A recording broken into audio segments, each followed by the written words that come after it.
Seja muito bem-vindo, muito bem-vinda a mais uma leitura comentada. A proposta aqui não é simplesmente ler um livro do começo ao fim, é fazer uma pausa, caminhar sem pressa e dar atenção àquelas frases que muitas vezes passariam despercebidas numa leitura corrida. Quando desaceleramos, percebemos detalhes, imagens e reflexões que podem dialogar profundamente com a nossa própria vida. Espero que esse momento também inspire você a ler com mais calma e a descobrir no seu próprio tempo tudo o que um bom livro pode revelar.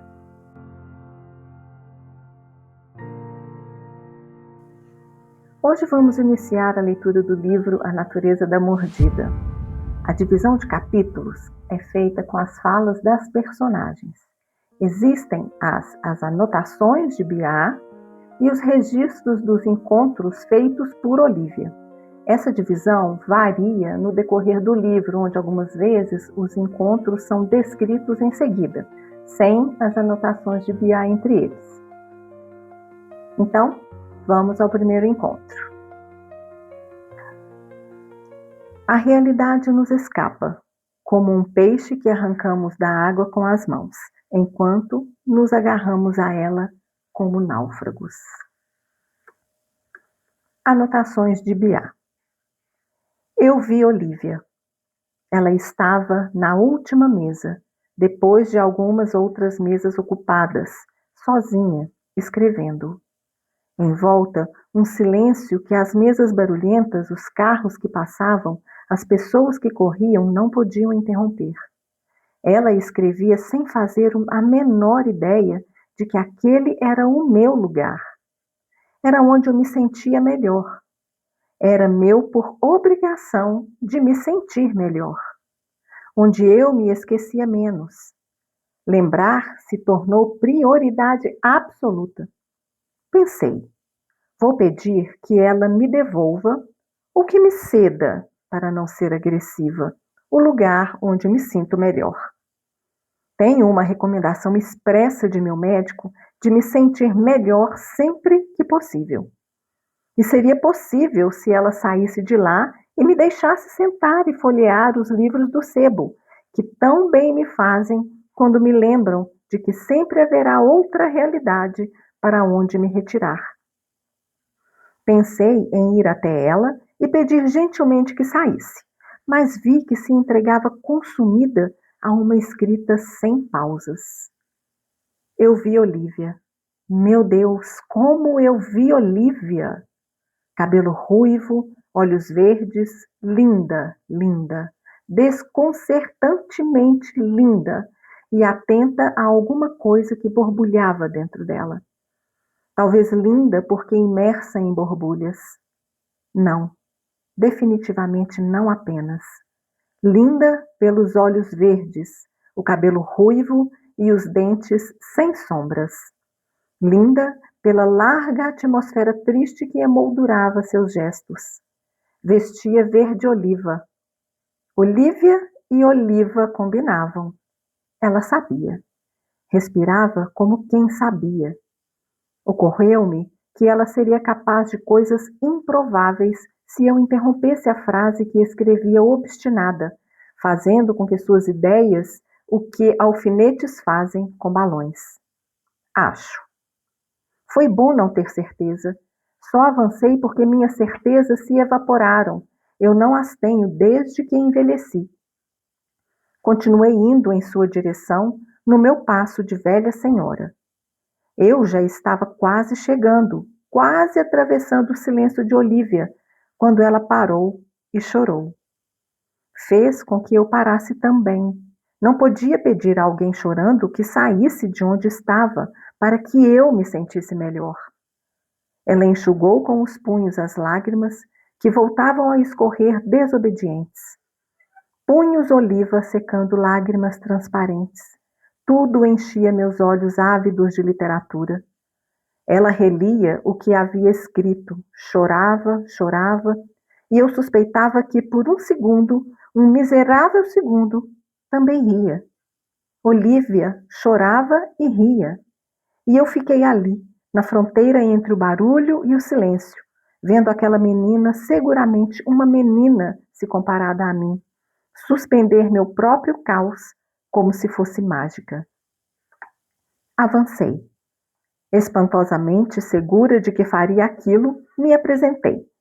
Oi. Oi e ponto. Oi e mais nada. Ela me olhou, sem saber se deveria me reconhecer, e disse: Oi. Oi e ponto. Oi e daí? Daí que eu tinha as mãos apoiadas na cadeira à sua frente e nenhuma intenção de me afastar. Eu estava decidida a me sentar naquele lugar. Toda uma vida me empurrando, o que não era pouco. Ela, com punhos molhados, supus, atordoada com minha intromissão, depois de uma resistência que deveria ter me deixado sem lugar, me convidou a sentar. Pobre menina, não escapou da polidez que tanto nos obriga. Ou talvez não tenha escapado do meu desamparo, assim como não pude escapar ao dela. Aceitei o convite. E depois de me instalar com a lentidão dos meus anos, lembrei-me de que chorar e rir ao mesmo tempo, às vezes acontece comigo. Subitamente, avisto pequenas ilhas de alegria num mar de dor. As tais ilhas aparecem como quem diz que alguma coisa, apesar de tudo, foi salva. São alegrias das quais não quero me desfazer. Fossem só dor nossas lembranças, nos desapegaríamos. Mas, entranhadas nelas, resistem as pequeninas e ensolaradas ilhas, sabotando todo um mar de motivos para esquecer. Enquanto ela guardava na bolsa seus papéis, vi que seus cílios ainda gotejavam e me recusei a ignorar o que via. Perguntei seu nome. Olívia. Olívia, o que você não tem mais que te entristece tanto? Ela parou o que estava fazendo e me olhou. Não vou me esquecer daqueles olhos desmoronando lentamente. Que tipo de estranha era eu, afinal? Achei tão bonito uma pessoa se chamar Olívia usando um casaco cor de oliva. Naquele momento, gostaria de me chamar Celeste e estar usando um casaco azul, para que Olívia também já não pudesse mais se desviar de mim. Depois caiu sobre nós um demorado silêncio difícil de tolerar. As mãos, a boca, os olhos ficaram sem lugar. Tudo ficou sem lugar. Dei para me sentir inadequada quando falo com um estranho. Fico com a sensação de que falei demais, ou de que, fatalmente, o farei. É que diante de um desconhecido, ainda posso ser o que gostaria. E não estou em condições de perder essa oportunidade. Achei que ela se levantaria e iria embora. De posse do meu lugar, eu folhearia os livros do sebo e mergulharia em seus trechos, ignorando a correnteza brutal do tempo. Mas Olívia não se foi. Ficou e, para minha surpresa, contou pela primeira vez sua triste história. Primeiro encontro. A banca de revista do Rodolfo ficava na esquina de uma avenida movimentada de Belo Horizonte, que aos domingos tinha uma das pistas impedida para os carros e liberada para as pessoas. Ali elas caminhavam, andavam de bicicleta, empurravam carrinhos de bebê, faziam uma pequena orla sem mar. Somente aos domingos, Rodolfo entrava no clima e espalhava umas mesinhas com sombrinhas no passeio largo. Abria uma pequena estante com livros usados, edições antigas, raras, a maioria de clássicos da literatura.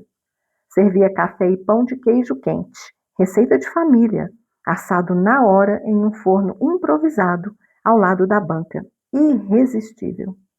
Muitas árvores em volta e uma boa brisa criavam um ambiente perfeito para se passar horas inúteis de um domingo. Alguns passavam por ali, compravam jornais e revistas e iam embora. Outros se sentavam nas mesas e ficavam ao ar livre, entretidos em suas leituras. Tinham ainda os que pagavam um pequeno couvert para folhear os jornais do dia, as revistas da semana ou do mês. Biá era uma frequentadora assídua da banca do Rodolfo, exclusivamente da parte do sebo. Segundo ela, as notícias não mereciam mais sua atenção. Quanta porcaria junta! Isso só pode deformar uma pessoa, e tem deformado. Você tem parte nisso, viu, Rodolfo? Não pense que será inocentado. Não sei mais se tudo isso é a prova ou o motivo de estarmos produzindo uma humanidade tão bestial. Se eu fosse você, Rodolfo, ampliava o sebo e acabava com a banca. Crime e castigo no sebo nos fará muito mais bem do que crimes e castigos nos jornais, dizia ela, seguindo para sua mesa de todo domingo, exceto quando chovia. Às vezes, Rodolfo, entretido com outros clientes, se distraía e alguém se sentava no lugar de Biá, cujo nome verdadeiro, vim depois a saber, era Emma. Foi exatamente o que aconteceu no dia em que a conheci. Por sorte, sentei-me em sua mesa e ela veio falar comigo. Estava bem arrumada, banho tomado, cabelo liso Chanel na altura da orelha, partido ao meio, com 2 grampos segurando os fios para que não incomodassem os olhos. Olhos grandes, curiosos e doces, levemente puxados. Uma boneca japonesa me veio à cabeça ao observar seus traços. Pareceu-me vaidosa, daquelas que passam creme após o banho quente e se vestem cuidadosamente. Uma semana antes, vivi meu último encontro com Rita e ainda não sabia o que fazer com meu desespero. Tentava pôr no papel o que nos aconteceu, na esperança de tirar de mim a intensidade do que sentia. Foi quando ela apareceu. Parei de escrever, assaltada pela presença daquela senhora que se prostrou diante de mim, decidida a se sentar onde eu estava. Tentei ignorá-la, mas ela não arredou pé. Sem forças para reagir àquela intromissão, ela era uma senhora de idade. Propus que se sentasse, enquanto guardava minhas coisas para ir embora. Eu não conseguia parar de chorar. Foi quando ela me atravessou com uma daquelas perguntas que valem mais do que todas as respostas. O que você não tem mais que te entristece tanto? O jeito como ela se calou para me ouvir foi como 2 braços abertos na minha direção. Quando me dei conta, contava sem cortes minha vida para uma estranha, com a sensação de que me faltavam amigos. Falei de mim como nunca falara antes. Ordenei, mastiguei, enfrentei toda a minha desordem. Quando terminei, esperei que ela dissesse alguma coisa, mas não podia imaginar que seria tanto o que começava ali.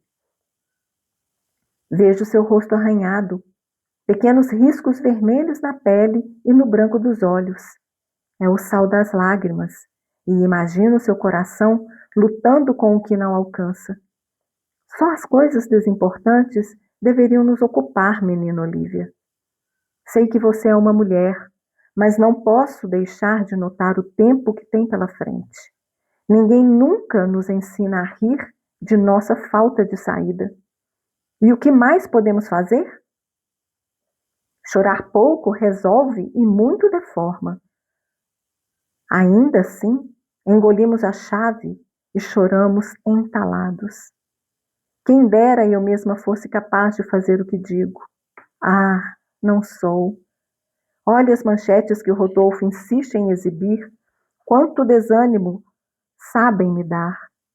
Quanta angústia produzem ao tocar minha pele flácida. Passei a vida querendo ter outras notícias. Acho até que lutei por elas no meu quintal. Agora estou cansada e principalmente velha, enquanto a realidade está cada dia mais insuperável. Não tenho mais tempo para essa concretude. Não verei nada se resolver. Desculpe meu desesperar, Olivia. Somos tão recentes uma para a outra. A alma não se rende ao desespero sem haver esgotado todas as ilusões. Estou impaciente com tanto ruído. Antes, vivia-se onde se vivia. Agora, estamos todos desterrados, compartilhando padecimentos longínquos. Se já não bastasse sermos um pedaço infernal de nós mesmos, agora temos de abarcar, impotentes, as dores de todo o mundo. Seria bom se alguém gritasse acima de todas as vozes: é por ali! Mas creio ser sintoma de minha decrepitude desejar um Salvador. Ele não virá. Nós é que iremos, sabe-se lá para onde. Nós iremos. Biá ajeitou o corpo na cadeira, conferiu os grampos no cabelo e continuou. Eu tenho um vizinho, um homem ríspido, que teve coragem de pintar o chão do prédio de branco, bem na área onde as crianças brincam, e agora não para de infernizar as mães, a faxineira, a meninada, porque o chão vive sujo. Lá do meu apartamento, escuto seus berros e absurdos. Um homem que berra não conta com a minha boa vontade. Hoje eu o peguei a queima-roupa, olho no olho tenso, e perguntei: aonde o senhor vai com tanto poder quando morrer? Eu esperava que alguma veia estufasse em seu pescoço, antes que ele começasse a rosnar. Mas nada. Ficou mudo. O sujeito nunca parou para pensar que, seja lá onde for quando morrer, vai sozinho, sem ninguém para servi-lo ou para carregar seus pertences, sem nenhum tostão para gorjetas, sem poder comprar a paciência alheia. Deveria se curvar um pouco diante dos mistérios que nos aguardam. Nosso destino é incerto, Olívia. Nosso corpo perecível como a comida fora da geladeira. Desculpe-me, tenho pensado muito na morte, inevitável diante do tempo corrido. Adiamos a ideia desse confronto o quanto podemos, mas só os mortos possuem todo o tempo do mundo e nenhuma consideração com os vivos. Não nos dão uma miserável pista do que devemos levar dessa para melhor, uma vez que vamos sem as mãos. Talvez os mortos estejam mortos. Precisamos considerar essa possibilidade que tanto nos assusta. A morte pode mesmo ser o fim. E eu já não luto para introduzir no tempo de cada dia eternidades. Eu já não luto por coisa alguma. Sou uma avestruz deprimida. Tenho meu pequeno lote, onde enterro minha cabeça e no escuro do buraco me esqueço de tudo. Você acredita no escuro do buraco? Perguntou, afastando um pouco o corpo e investigando se eu acompanhava atenta. Acredita em um lugar absolutamente escuro, onde nada do que vemos pudéssemos ver? E sem esperar minha resposta, concluiu aflita para si mesma. Quem me dera! Não consigo apagar as luzes. É tão claro o que não tenho mais. E turvando subitamente o semblante, perdeu a excitação na voz. Moro bem aqui, nesta zona sul ensolarada. Meu lote não é tão pequeno assim. Estudei a vida inteira, literatura e psicanálise. Duas coisas, se é que são duas mesmo. Depois, vivi uma tristeza sem culpados. Não pude culpar ninguém. Quando há um culpado, pelo menos existe um motivo para se levantar da cama. No meu caso, não havia. Hoje me vejo de cabeça enterrada no chão, no alto da zona sul cartesiana, região que, por sinal, limitou muito minha imaginação. Pouca literatura rende uma vida muito higienizada. Quem pode acreditar no sofrimento cercado de conforto? Quem pode acreditar na literatura sem sofrimento? Já um pouco cansada, notei, parou para observar o céu, o vento nas árvores, depois olhou sem pressa para os meus cabelos, escaneou meu rosto, minhas mãos e continuou com os olhos levemente molhados. Sua história, a que você me contou, tem a leveza de uma pipa que ganha o céu, flutua nas alturas e a queda vertiginosa. O som seco do que se despedaça. Depois dele, a todo custo, queremos negar o céu, mas já não podemos esquecê-lo. É o céu que não esquecemos, Olivia.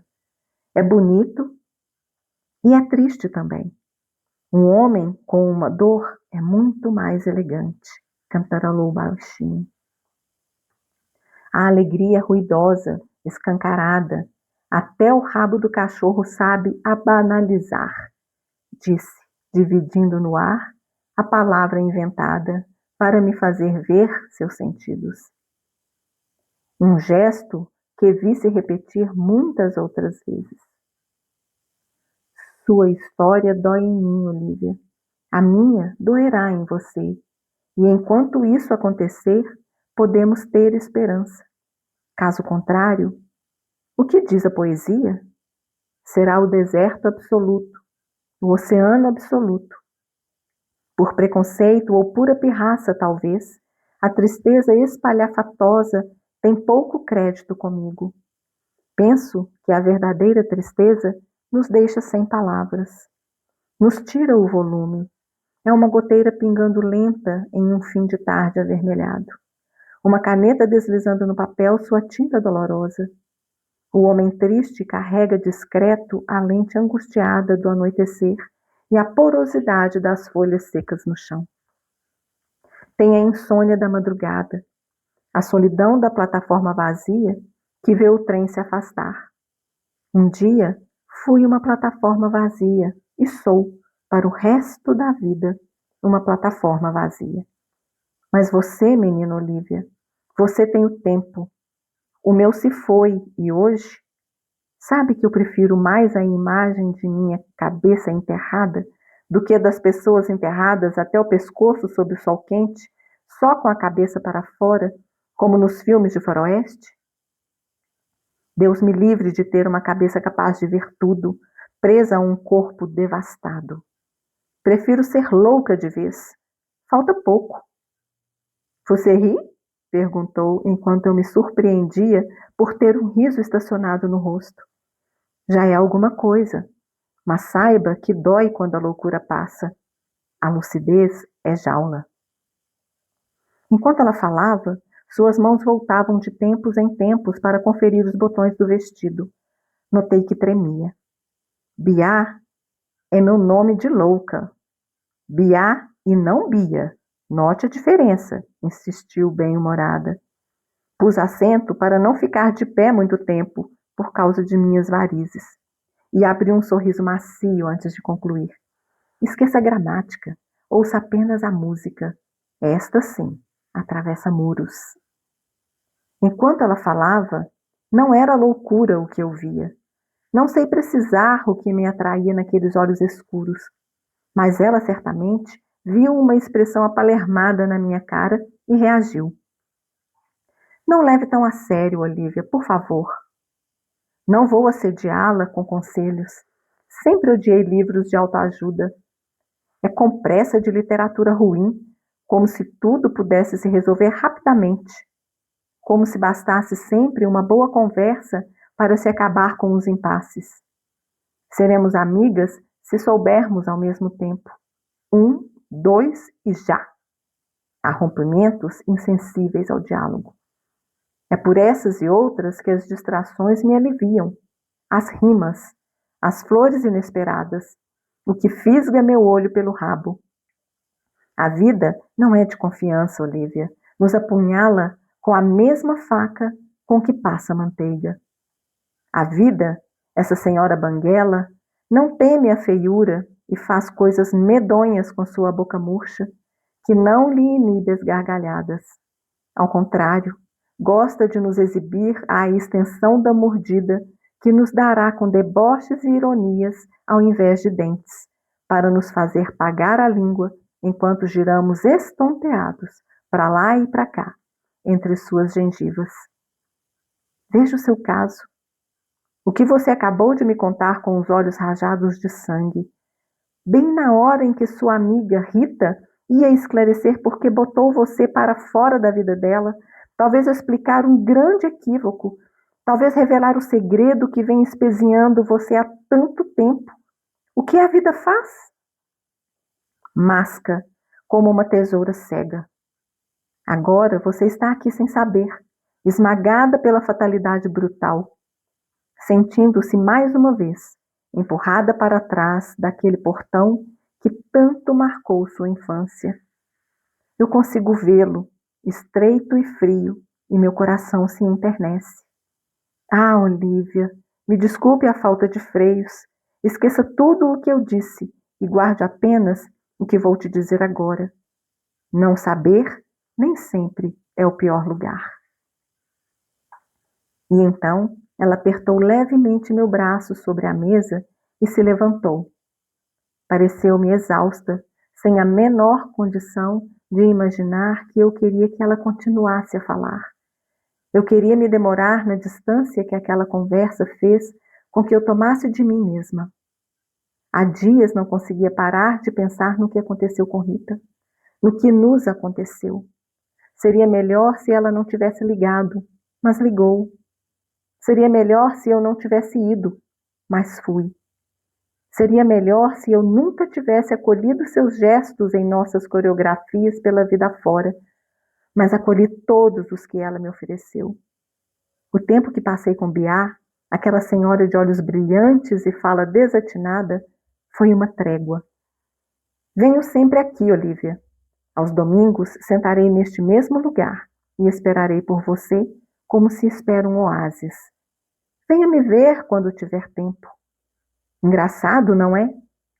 Você, que tem todo o tempo pela frente, talvez não tenha tempo. Eu, que não o tenho, tenho. É a boca banguela da vida, louca por uma gargalhada. E dizendo isso, foi embora lentamente, sem olhar para trás. Aqueles eram dias tristes, de uma tristeza vinda de longe, como uma onda que percorreu quilômetros de mar para se avolumar. Nossa amizade começou assim, enquanto nos afogávamos. Muito bem, nós temos aqui muita coisa para conversar.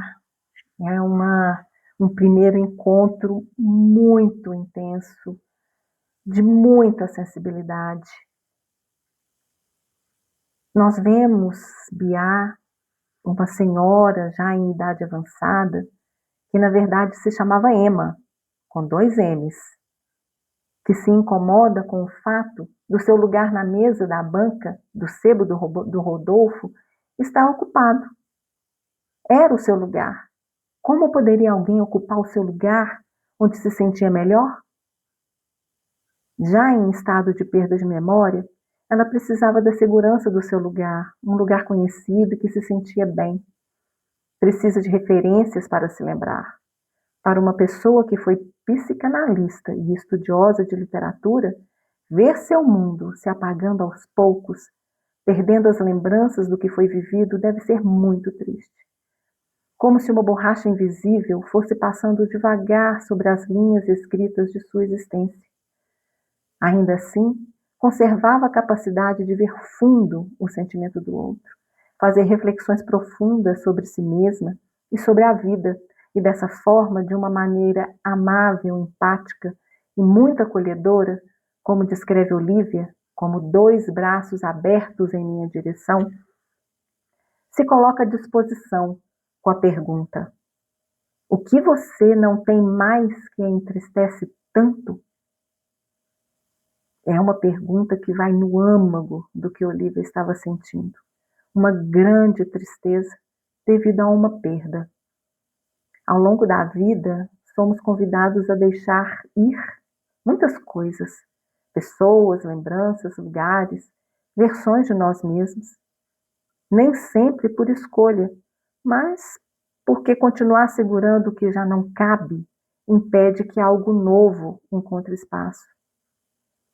Biá, mesmo já madura e consciente de si, tinha receio de estar sendo inadequada. Diante de um desconhecido, ainda posso ser o que gostaria. O estranho não tem afetos por nós, ainda. Não nos conhece e, portanto, não nos julga como aquele que é mais próximo. As duas eram uma página em branco uma para a outra, que ia começar a ser preenchida a partir daquela pergunta. E assim foi. Olívia abriu seu coração para Biá e contou a sua história.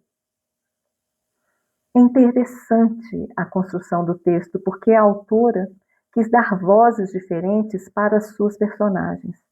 Ela nos faz ver Olívia através dos olhos de Biá e Biá através dos olhos verdes de Olívia.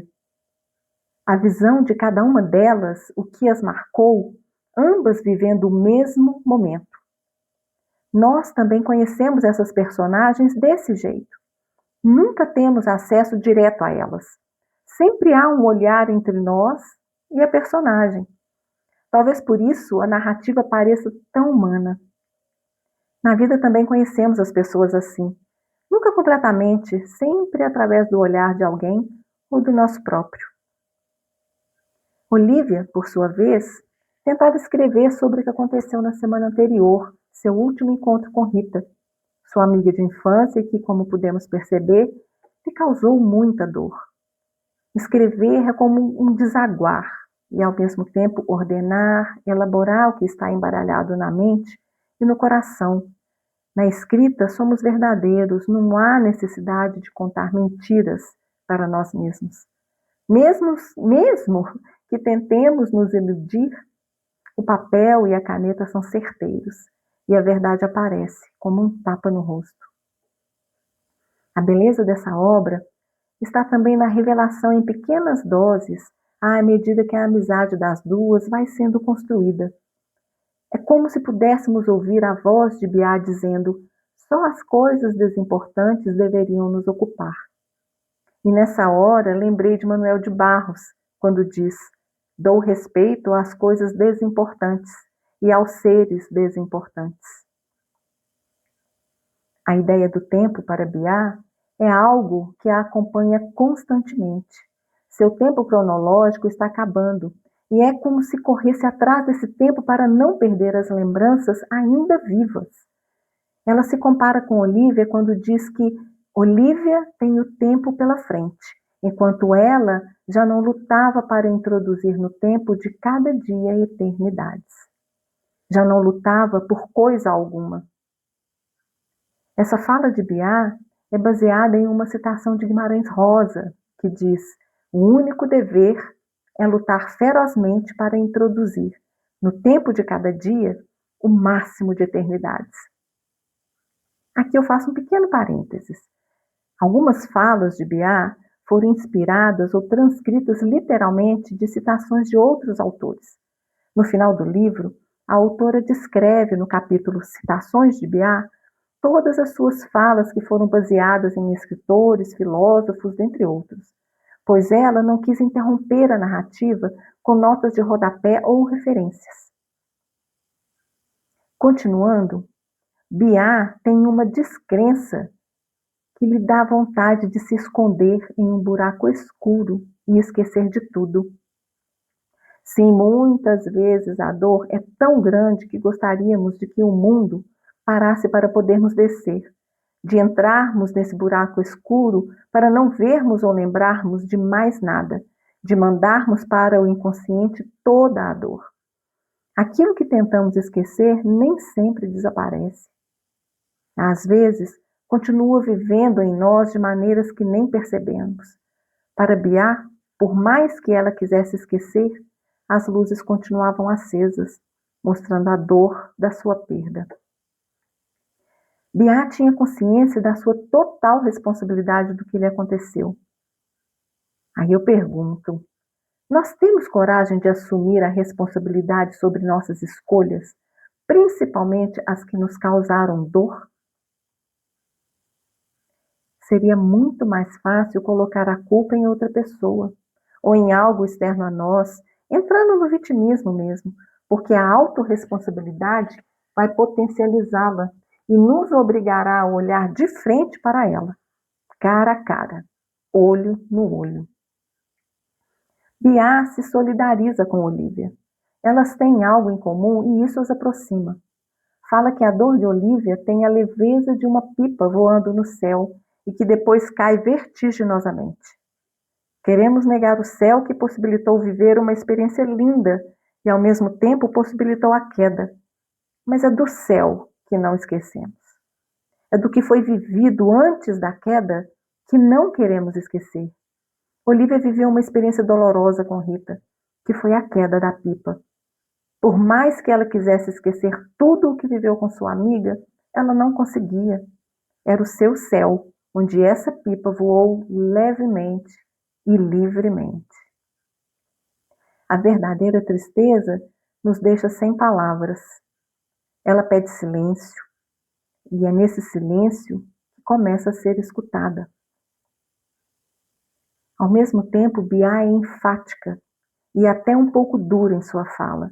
Nos brinda com algo do tipo: esqueça a gramática, ouça apenas a música.